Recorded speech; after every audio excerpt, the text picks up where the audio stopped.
جو لوگ بظاہر جیتے ہوئے ہیں، جن کے پاس طاقت ہے اور جنہیں طاقتوروں کی حمایت اور خوشنودی حاصل ہے، ان کا حال یہ ہے کہ نواز شریف لندن سے آ تو گیا مگر مینار پاکستان پر بے ہوش کبوتر ہاتھ پر بٹھا کر فوٹو شوٹ بنانے کے علاوہ کوئی قابل ذکر پبلک اپیرنس نہیں دے سکا۔ میڈیا سے بات کی تو سوال وہ تھے جن کے جوابات میں انگلیاں اس کی اپنی طرف ہی اٹھتی تھیں۔ دوسری طرف عمران خان اور بہت سی لیڈرشپ کے بغیر سوشل میڈیا کا ورچوئل جلسہ ہی سینوں پر مونگ دلنے کو کافی ہو گیا۔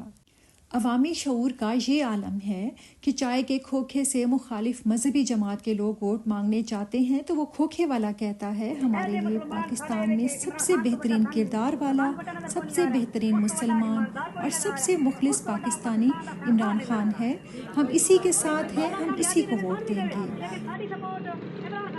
آخر یہ فنومینا کیا ہے؟ ہماری آج کی نسل کو عمران خان کی زندگی کو پڑھنا چاہیے، اس پر پی ایچ ڈی کرنی چاہیے۔ پچھلی صدی میں اقبال نے جو عقاب اور شاہین کی تھیوری دی تھی، اس صدی نے اس تھیوری کے پریکٹیکل کی شکل میں ہمیں عمران خان دیا ہے، ایسے جیسے اقبال کی نظموں کو عملی شکل دی ہو۔ عمران خان نے کر کے دکھایا ہے کہ اگر آپ ایک مقصد بنائیں تو اس کی خاطر وقت، رشتے، عہدے، انا، مال و دولت سب اس کی تکمیل کی کوشش میں لگا دیں۔ کیسے خوبصورتی سے اس نے قوم کو سکھایا ہے کہ اہم بات یہ ہے کہ منزل کی خاطر کوشش کرو، باقی سب رب پر چھوڑ دو۔